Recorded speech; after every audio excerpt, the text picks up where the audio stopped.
Oke, teman-teman, kita lanjut pada contoh kita yang kedua. Nah, di sini masih dengan fungsi yang sama, kita akan menghitung nilai integral dari x kuadrat min 2x pada interval 0,2, kemudian 2,3, dan selanjutnya dari 0,3 gitu. Nah, kalau pada contoh pertama, tadi kan kita sudah mencari ya untuk yang 0,2, yaitu min 4/3. Itu kita simpan dulu, gitu ya. Jadi yang ini kita simpan. Sebentar. Oke, ini kita simpan dulu. Sekarang kita mau mencari yang di 2,3. Nah, kalau di 2,3, persis sama seperti tadi, kita ambil titik ujungnya, titik ujung kiri.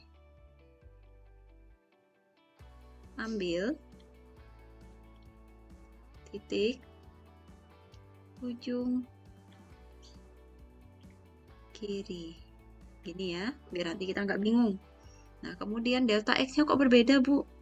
Iya, jelas berbeda karena intervalnya juga berbeda. Kalau yang ini kita dapatnya dari delta X sama dengan 3 min 2 per N sama dengan 1 per N. Ini ya. Nah, selebihnya nanti sama modelnya seperti ini. Untuk X1-nya ya X0 tambah delta X, X2 itu sama dengan X1 tambah delta X, sehingga nanti kita dapat 2 tambah 2 per N, dan seterusnya, sehingga ketika kita sampai pada XI, itu nanti kita peroleh 2 ditambah I per N. Gitu. Nah, sekarang kita tinggal mencari integralnya, jumlahan Riemannnya dengan cara yang sama seperti tadi. Kalau di sini, teman-teman bisa lihat ya, jadi sama, sampai di sini sama persis. Kemudian hanya di sini berbeda karena XI-nya tadi itu 2 ditambah I per N. Sehingga nanti perhitungannya juga harus menggunakan 2 ditambah I per N ini. Gitu. Nah, ini nanti kita peroleh 2 tambah I per N kuadrat min 2 kali 2 tambah I per N dikali delta X-nya 1 per N. Gitu. Nah, selanjutnya ini kita kalikan menggunakan cara perkalian faktor ya. Kalau ini jadinya ini kalau kita kuadratkan 2 kan 4. Nah, kemudian yang ini jadinya 2i per N ada 2 kali, yaitu 4i per N ditambah dengan I kuadrat per N kuadrat, gitu ya. Nah, ini saya langsung menggabungkan saja dengan yang suku kedua ini, yaitu min 2 kali 2 yaitu min 4, kemudian ada min 2 dikali dengan plus I per N, jadinya min 2I per N, kali, jangan lupa delta X-nya, yaitu 1 per N, begitu. Nah, ini kita sederhanakan lagi, bisa kita sederhanakan ya. 4 dengan min 4-nya kan habis. Nah, kemudian yang ini min 2 I per N sama 4 I per N. Ini habis, tinggal di sini sisa 2. Gitu. Nah, makanya ini nanti jadinya I sama dengan 1 sigma I sama dengan 1 sampai N. Untuk kita tulis sisa-sisanya ini. 2I per N ditambah I per N kuadrat. Gini. Kemudian kita kali dengan 1 per N. Gini ya. Nah, nanti kita akan peroleh kalau dari sini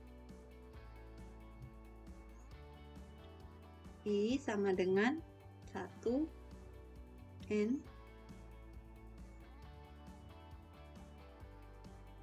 untuk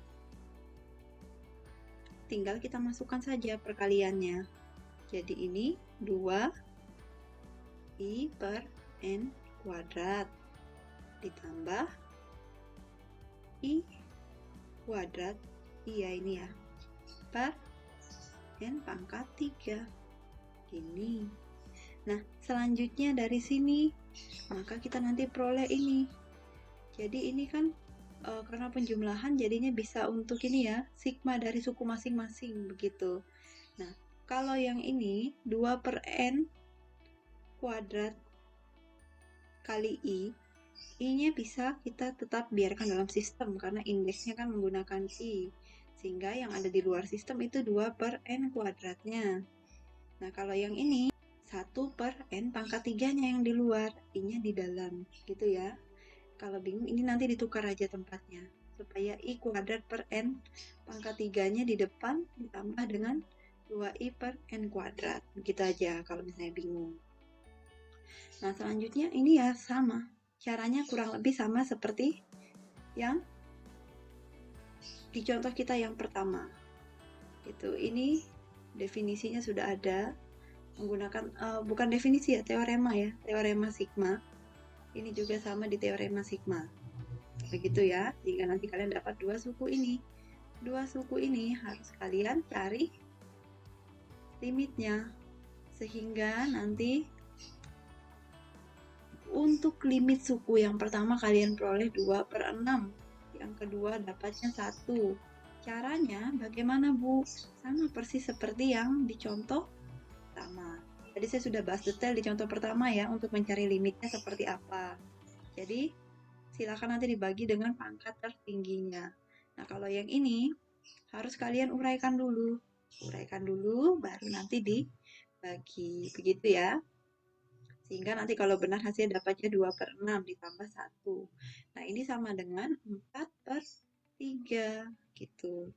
Nah, kalau kita lihat di sini, berarti pada interval 2,3, nilainya sama-sama 4 per 3, luasnya sama-sama 4 per 3, tapi dia di atas kurva, di atas sumbu X, atau kurvanya fx lebih besar daripada 0, gitu.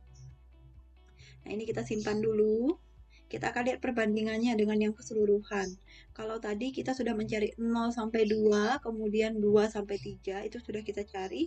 Sekarang kita mau mencari dari 0 sampai 3-nya secara keseluruhan, kita dapat seperti apa. Nah, kalau dari 0 sampai 3, delta X-nya ya, 3 per N, karena 3 min 0 per N. Begitu ya. Maka, nanti ini caranya sama, X0 ya sama dengan 0. Ini menggunakan titik kiri juga ya, titik evaluasi kiri. Gitu, jangan lupa. X1 sama dengan X0 tambah delta X, X2 sama dengan X1 tambah delta X, sampai nanti kita dapat untuk XI, jadinya nanti 3I per N. Maka jumlahan Riemannnya nanti menjadi seperti ini.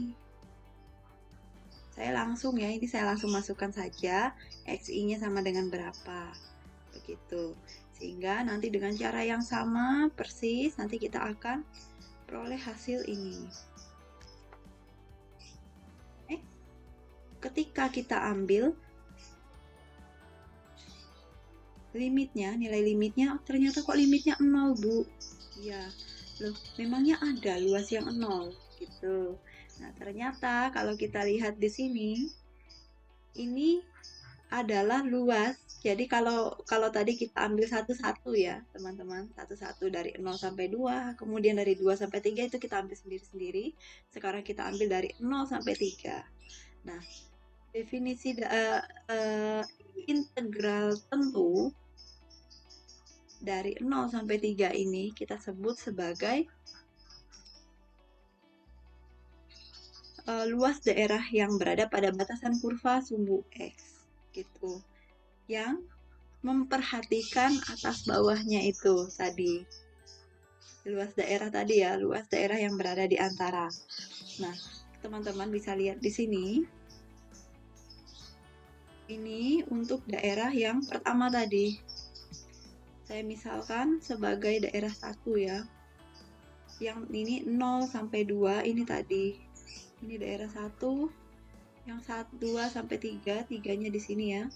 Ini daerah ke 2, ini sama-sama 4 per 3, ini sama-sama 4 per 3. Nah, hasil dari integral itu kan bernilai 0 ya tadi ya, mengindikasikan bahwa luas daerah yang berada pada batasan kurva sumbu X masing-masing itu luasnya sama, tapi saling berlawanan arah. Jadi sehingga saling makan gitu ya, saling memakan. Nah, kebetulan sama gitu, angkanya nilai mutlaknya itu sama-sama 4/3. Ketika kita gabungkan, jadinya 4/3 dikurangi 4/3 gitu sama dengan 0. Tetapi luas totalnya bukan 0 teman-teman. Luas totalnya ya luas pertama ditambah luas kedua. Yaitu 4/3 ditambah 4/3 atau sama dengan 8/3. Nah, seperti itu ya teman-teman ya untuk contohnya. Jadi sudah komplit ini. Ada yang kombinasi, ada yang tadi sendiri-sendiri, ada yang kombinasi.